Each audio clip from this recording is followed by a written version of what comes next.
प्रिय छात्रों, सुमित्रानंदन पंत द्वारा लिखी कविता बापू के प्रति का आगे का भाग लेकर उपस्थित हूँ।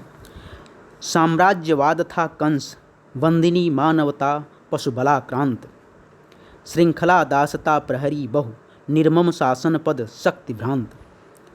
साम्राज्यवाद था कंस, वंदिनी मानवता। ये जो अंग्रेज़ों का साम्राज्यवाद था, जो भारत सहित पूरी आधी दुनिया में फैला हुआ था,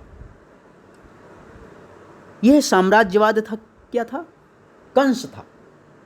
साम्राज्यवाद का विशाल राक्षस, साम्राज्यवाद का विशाल राक्षस जो भारत सहित एशिया और अफ्रीका के न जाने कितने देशों में फैला हुआ था। तो ये क्या था? ये कंस की भांति था। और वंदिनी मानवता, और जिस तरह से देवकी और वसुदेव कंस के बंदी थे, उसी तरह से मानवता साम्राज्यवाद की बंदिनी हो गई थी, साम्राज्यवाद की बंदी थी। फिर पशु बलाक्रांत, और साम्राज्यवाद ने अपने पशुवत आचरण से, पशुवत बल से इनको आक्रांत करके, पराजित करके, पीड़ित करके बंद कर लिया था, कारागार में डाल दिया था, बंदी बना लिया था। श्रृंखला दासता, श्रृंखला दासता प्रहरी बहु। और ये जो दासता है, गुलामी है, यह जंजीर थी, यही जंजीर थी जिससे इस मानवता को कसकर बांध दिया गया। जो गुलामी है, जो दासता है, यही जंजीर थी, यही सीकड़ थी। इसी जंजीर से मानवता को कसकर बांध दिया था। प्रहरी बहु, और बहुत से प्रहरी लगा दिए गए थे। निर्मम शासन पद शक्ति भ्रांत। तो प्रहरी कौन से थे?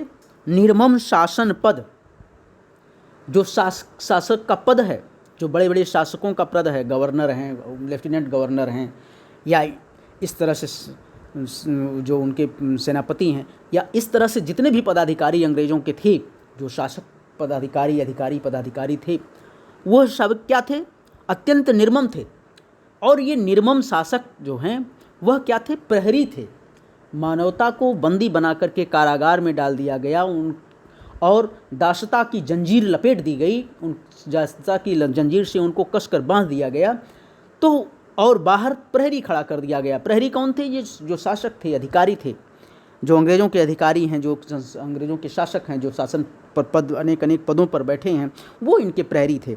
शक्ति भ्रांत, और ये जो भ्रमपूर्ण शक्ति का भ्रमजाल फैलाया गया था, जो अंग्रेज़ों ने शक्ति का भ्रमजाल फैलाया था कि अंग्रेज़ों का सूर्य कभी अस्त नहीं होता, अंग्रेजी साम्राज्य में सूर्य कभी अस्त नहीं होता, ये उनकी शक्ति का भ्रमजाल था कि अंग्रेज़ों को दबाया नहीं जा सकता, अंग्रेज़ों को पराजित नहीं किया जा सकता। ये जो उनकी शक्ति का भ्रमजाल पूरी दुनिया में फैलाया गया था, ये सब उसके प्रहरी थे। जो मानवता को बंदी बनाया गया था, उसके प्रहरी थे। कारागृह में दे दिव्य जन्म, मानव आत्मा को मुक्त कांत। जन शोषण की बढ़ती जमुना, तुमने की नत पद प्रणत शांत। कारागृह में दे दिव्य जन्म, मानव आत्मा को मुक्त। और हे बापू, इसी कारागृह में, क्योंकि आप भी तो साम्राज्यवाद के उसी बंदी गृह में पैदा हुए थे, तो आप भी जिस तरह से श्री कृष्ण बंदी गृह में पैदा हुए, उसी तरह से हे बापू, आप भी अंग्रेजी साम्राज्यवाद के उसी बंदी गृह में, उसी कारागृह में, कारागार में जन्म लिए। और उसमें जन्म लेकर आपने मानव की आत्मा को मुक्त कर दिया, मानव को आत्मविश्वास जगाया, मानव को आत्मविश्वास का पाठ पढ़ाया, उनको सिखाया, आत्मविश्वास सिखाया। और जन शोषण की बढ़ती जमुना, तुमने की नत पद प्रणत शांत। और जिस तरह से श्री कृष्ण जी बढ़ती हुई जमुना को अपने पैर झुका करके उनकी बढ़ती हुई जमुना को शांत कर दिया था, झुका दिया था, उसी तरह से हे बापू, आपने अपने पैरों से बड़ी बड़ी विराट यात्राएं करके, बड़े बड़े आंदोलन करके, पैदल चल करके आपने अपने पैरों से साम्राज्यवाद की शोषण की, जनता के शोषण की जो बढ़ती हुई यमुना थी उसको अपने पैरों से शांत कर दिया, उसको अपने पैरों से शांत कर दिया। आगे है, काराथी संस्कृत विगत भित्ति बहुधर्म जातिगति रूप नाम बंदी जगजीवन भ्रू विभक्त विज्ञान मूढ़ जड़ जन प्रकृति काम। काराथी संस्कृति विगत, और जो हमारी पुरानी संस्कृति थी जो मध्यकाल से चली आ रही थी, प्राचीन काल से चली आ रही संस्कृति तो काफ़ी हद तक गनीमत थी, लेकिन जो मध्यकाल में हमारी संस्कृति चली विकसित हुई, या यूँ कहें कि अंग्रेज़ों के समय जो हमारी संस्कृति थी जो तरह तरह के रूढ़िवाद और आडंबर में, धर्म में, जाति में तरह तरह से विभाजित हुई थी, वो जो संस्कृति थी वह संस्कृति क्या थी? कारागृह थी। जो हमारी संस्कृति है, जो हमारी संस्कृति थी वह क्या थी? कारागृह के समान थी। उसके कुछ लक्षण आज भी हैं, जैसे जाति व्यवस्था। तो हमारी संस्कृति में क्या था? विधवा का विवाह न करना, बाल विवाह करना, भ्रूण हत्या करना, सती को जलाना, जाति व्यवस्था, धार्मिक भेदभाव, ऊंच नीच का भेदभाव, न जाने कितनी रूढ़िवाद, धार्मिक आडंबर, ये सारी चीज़ें, आपसी एकता का अभाव, ये सारी चीज़ें क्या थीं? कारागृह के समान थी। इसमें से सारी चीज़ें लगभग काफ़ी चीज़ें आज भी हैं। जाति व्यवस्था जिसमें से ज्वलंत उदाहरण है जो आज भी कारा के समान, जंजीर के समान भारतीयों को जकड़े हुए है, धार्मिक भेदभाव की भावना जकड़े हुए है। तो ये क्या थी? काराथी संस्कृत विगत, जो हमारी पिछली संस्कृति थी वह कारागृह के समान थी, जो हम और भित्ति बहु धर्म जाति गति रूप नाम। और इसकी जो हमारी संस्कृति थी, हमारी संस्कृति में बहुत कमियां हैं।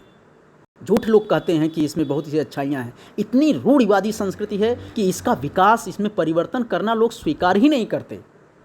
ये मान लिए हैं कि जो इस प्राचीन लोग, जो पुराने लोग इसमें जो कर गए, अब उससे आगे इसका विकास नहीं हो सकता। मनुष्य का विकास, हमारी संस्कृति का विकास इसके आगे नहीं हो सकता। तो जो जिसका विकास नहीं हो सकता उसको नष्ट हो जाना चाहिए। तो अभी भी बहुत विकृतियां हैं हमारी संस्कृति में। तो उसी की ओर कवि जो है संकेत करता है कि काराथी संस्कृति विगत, हमारी जो पुरानी संस्कृति थी वह कारागृह के समान थी। और भित्ति बहु, इसके बहुत से दीवारें हैं।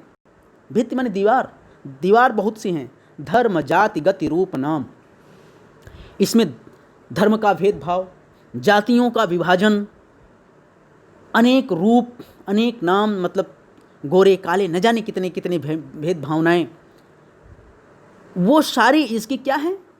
इस कारागृह की दीवारें हैं। बंदी जगजीवन भू विभक्त। और इस संस्कृति में, इस कारागृह में, इस संस्कृति में, इस कारागृह में, इन दीवारों के बीच बंदी कौन है?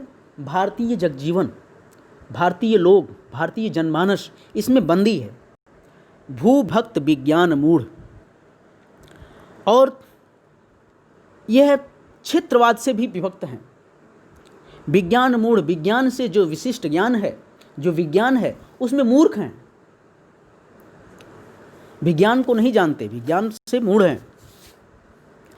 जन प्रकृति काम, और ये लोग, ऐसे लोग इसमें बंदी हैं जो अनेक क्षेत्रवाद से, अनेक क्षेत्रों में, अनेक भूमियों में विभक्त हैं। विज्ञान, विशिष्ट ज्ञान में या विज्ञान में मूर्ख हैं। जन प्रकृति काम, और जो प्रकृति के अनुरूप भी चलना स्वीकार नहीं करते। तो आए तुम मुक्त पुरुष कहने, आए तुम मुक्त पुरुष कहने मिथ्या जड़ बंधन सत्य राम। आए तुम मुक्त पुरुष, हे बापू तुम इन सभी बंधनों से, इन सभी संस्कृति के इन बंधनों से, इन कारागृहों से, इन कारागृह के दीवारों से, इन सब से तुम मुक्त थे। तो हे बापू, आप इन सभी दुर्गुणों से मुक्त थे और आप मुक्त पुरुष होकर के आए और यह कहने आए कि मिथ्या जड़ चेतन जड़ बंधन, ये जो जड़ मने स्थिर, जड़ मने मूर्ख, जड़ मने स्थिर, तो स्थिर क्या है?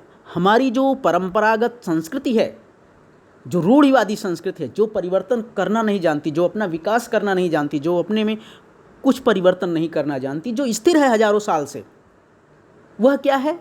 जड़ बंधन है। इस जड़ बंधन को तुम मिथ्या कहने आए, इस जड़ बंधन को तुम तुच्छ कहने आए, तुम मिथ्या कहने आए। और क्या कहे? सत्य राम, राम ही सत्य हैं, ईश्वर ही सत्य है, यह कहने आए। ना नृतम जयति सत्यम माँ भय, जय ज्ञान ज्योति तुमको प्रणाम। और आप ये कहने आए कि सत्य की सदा विजय होती है, असत्य कभी सत्य कभी पराजित नहीं हो सकता। सत्य की हमेशा विजय होती है, सत्य कभी पराजित नहीं हो सकता, असत्य विजयी नहीं हो सकता, सत्य कभी पराजित नहीं हो सकता। इसलिए सत्य की सदा विजय होती है, इसलिए भयभीत मत हो। जय ज्ञान ज्योति तुमको प्रणाम, हे ज्ञान के प्रकाश पुंज, आपको प्रणाम। हे बापू, आप ज्ञान के प्रकाश पुंज हैं, आपको प्रणाम हो। धन्यवाद।